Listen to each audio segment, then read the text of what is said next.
Third chapter of your English is The Dog's Tale. There are many stories about ghosts and genies. All these are made up stories.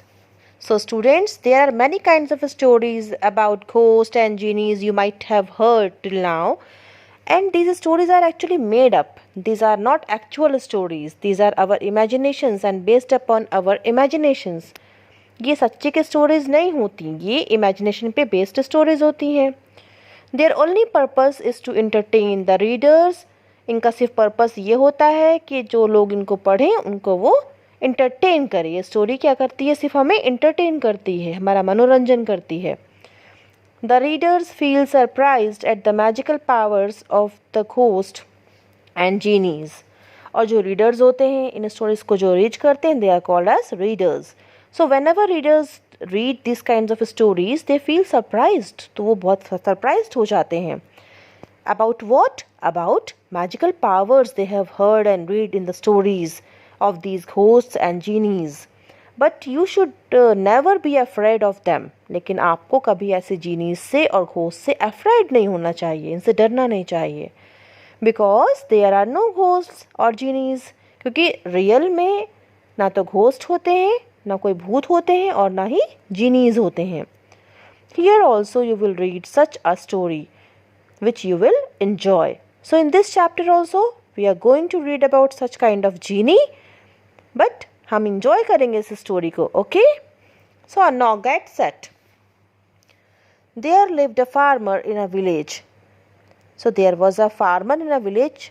जिसकी story है ये. एक बार की बात है कि एक गांव पे एक फार्मर रहा करता था. He was very lazy. वो बहुत लेज़ी था, बहुत आलसी था. He hated any kind of work. उसको कोई भी काम करना पसंद नहीं था. उसको बहुत नफ़रत थी. वो लगता था मुझे, उसको ऐसा फील हुआ करता था कि कोई मुझे काम करने के लिए ना बोले. Because actually he hated any kind of work. He always wanted to sleep. उसको बस एक चीज़ का मन बहुत करता था, that he always wanted to sleep. वो हमेशा सोना चाहता था, सोना पसंद करता था. He would often say, अक्सर वो बोला करता था, I wish I had a genie as a servant. कि मैं, हे भगवान, अगर मेरे पास एक जीनी होता तो मैं कितना अच्छा मेरे साथ होता. उसको मैं सर्वेंट की तरह यूज़ करता, मैं उसको अपना नौकर बना के रखता. वाओ, कितनी अच्छी लाइफ होती तब मेरी. He could do all my work. अगर मेरे पास जीनी होता तो मेरा सारा काम वो कर दिया करता. So what the farmer was wishing to have? Farmer was wishing to have a genie so that he can able to treat him as his servant. One day a genie heard the farmer talk like this. एक दिन जीनी ने सुना कि farmer ऐसे बात कर रहा है. What he was saying, वो क्या बोल रहा था? That I wish I had a genie as a servant. वो बोल रहा था काश कि मेरे पास एक जीनी होता जिसे मैं सर्वेंट की तरह यूज़ करता. He appeared before the farmer. और जब ये फार्मर सोच रहा था ऐसा, तभी जीनी उसके सामने appeared हो जाता है, प्रकट हो जाता है. The genie looked very big and strong. जीनी कैसा दिखाई दे रहा था? Very big and strong. The size of genie was too huge. वो बहुत बड़ा था और strong भी था, बहुत ताकतवर भी था. He said to the farmer.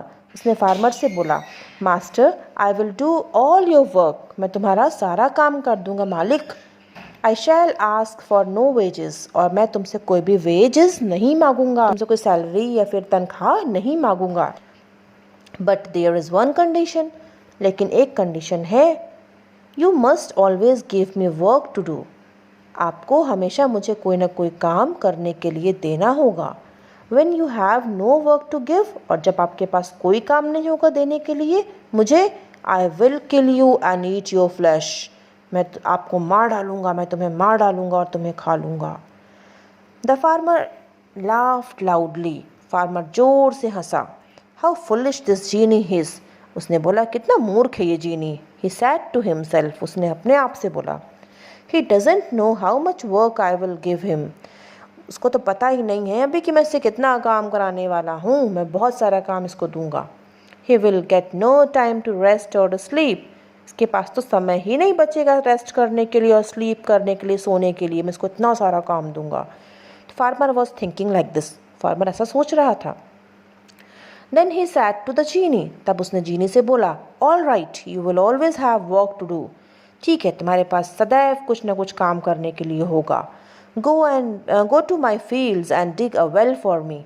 जाओ, मेरे खेतों में जाओ और मेरे लिए एक बड़ा सा कुआं खोद दो. डिग करना मतलब क्या होता है? Dig means, digging is a kind of act. गड्ढे खनने को हम क्या कहते हैं? डिग करना. तो क्या ऑर्डर किया मास्टर ने, फार्मर ने क्या बोला जीनी को? जीनी को उसने बोला, go and dig a well for me in my field. जाओ, मेरे खेत पे मेरे लिए बड़ा सा कुआं बना दो. उसको गड्ढा करके बड़ा सा कुआं बना दो. That is your first task, कि तुम्हारा पहला काम है. The genie went away to dig the well. अब जीनी वहाँ से चला जाता है. क्या करने के लिए जाता है वो? वेल को डिग करने के लिए, कुएं को बनाने के लिए, कुआं खोदने के लिए जाता है वो. ठीक है. The farmer was very happy. Farmer बहुत खुश था. ही सेड टू हिमसेल्फ, उसने खुद से बोला, अपने आप से उसने बोला, it is not easy to dig a well. Well dig करना इतना ईजी काम थोड़ी है, इतना आसान काम थोड़ी है. पूरा दिन लग जाएगा, 3 से 4 दिन, 1 मंथ लग जाएगा जीनी को. It will take a genie many days. उसने बोला कि जीनी को वेल खोदने में, वेल को डिग करने में बहुत सारे दिन लग जाएंगे. Till then I can rest and sleep. तब तक मैं आराम से सो सकता हूँ और रेस्ट कर सकता हूँ. तो farmer was thinking like this. The farmer lay down on his bed and prepare to sleep. अब फार्मर खुशी खुशी, very happily he laid down, वो सो जाता है, लेटता है अपने बेड पे और प्रिपेयर करता है, सोने की कोशिश करता है, अपने आप को प्रिपरेशन करता है कि हाँ, now I just want to sleep and I am going to sleep. He was preparing himself to have a sound sleep. But as soon as he closed his eyes, लेकिन जैसे ही उसने अपनी आंखें बंद करी, द जीनी केम बैक, जीनी वापस आ गया. He said, master I have dug the well. तो उसने क्या बोला? मास्टर, मैंने डग कर दिया, वेल को मैंने खोद दिया, वेल बना दिया आपके खेत में. गिव मी अनदर टास्क, मुझे दूसरा काम दीजिए. अब यहाँ पर बेटा देखिए, इन 2 places, at one place dig is used and in here in first, second, third, fourth, fifth line dug word is used, है ना. dug means it is the second form of dig. okay. The farmer was surprised. Farmer surprise हो जाता है, बिल्कुल अचंभित रह जाता है, अमेज्ड फील करता है. ओह माय गुडनेस, इतनी जल्दी बना लिया इसने well. He was a little angry also, वो थोड़ा सा नाराज भी था. ही सेड, उसने बोला, go away and build a big house for me. चलो जीनी, यहाँ से तुम जाओ और जाके मेरे लिए एक बड़ा सा घर बना दो. It should have 5 stories. उसने बोला, फार्मर ने ऑर्डर किया जीनी को कि मेरे घर में 5 stories होनी चाहिए. What is the meaning of stories here? Yes, you can say that first story, second story, third story. जो फ्लोर्स होते हैं ना बेटा, उसे हम स्टोरीज कहते हैं. जैसे कोई घर अगर 2 मंजिले का है, उसे हम 2 story बिल्डिंग बोलेंगे. कोई भी घर 3 या 4 या 5 मंजिले का है, 5 मंजिले का घर है, उसे हम क्या बोलेंगे? 5 stories building. Okay. So what he ordered genie, he ordered Genie to build a 5-story building for him. Then cook a big meal for all the villagers. उसके बाद उसने क्या ऑर्डर किया जीनी को? उसने पहले तो first of all he ordered to build a 5-story building for himself and then after he ordered him to cook a big meal for all the villagers.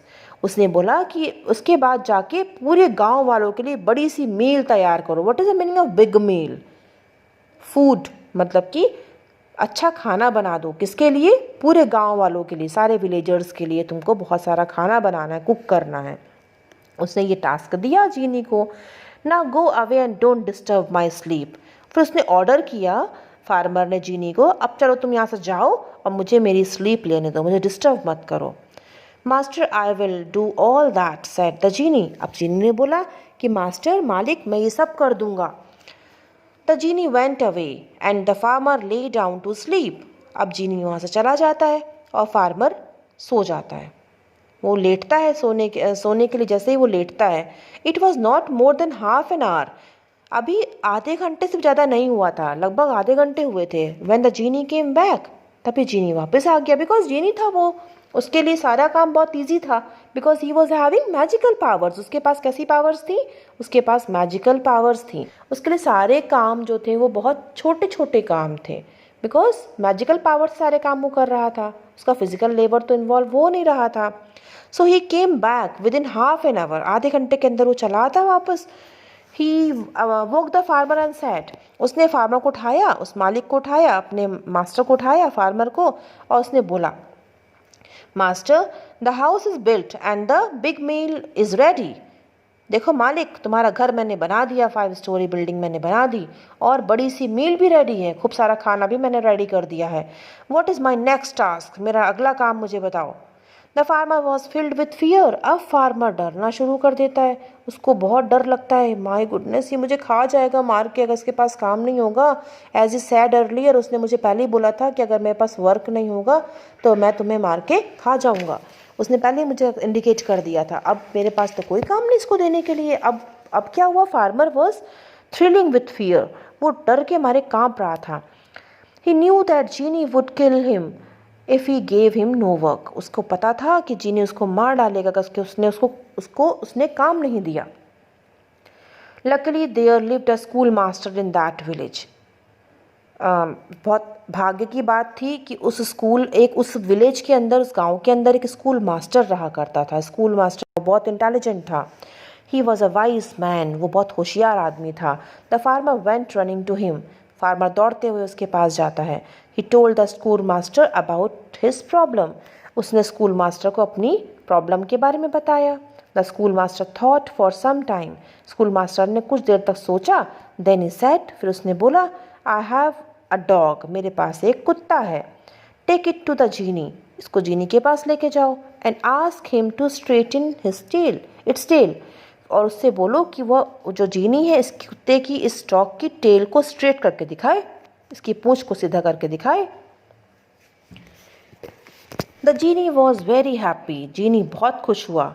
To hear about his new task, अपने नए काम के बारे में जब उसने सुना कि मुझे डॉग की टेल स्ट्रेट करनी है, I have to straighten the dog's tail, as soon as he hear this task to do, तो वो बहुत खुश हो जाता है कि अरे वाह, ये तो नया काम बड़ा अच्छा है.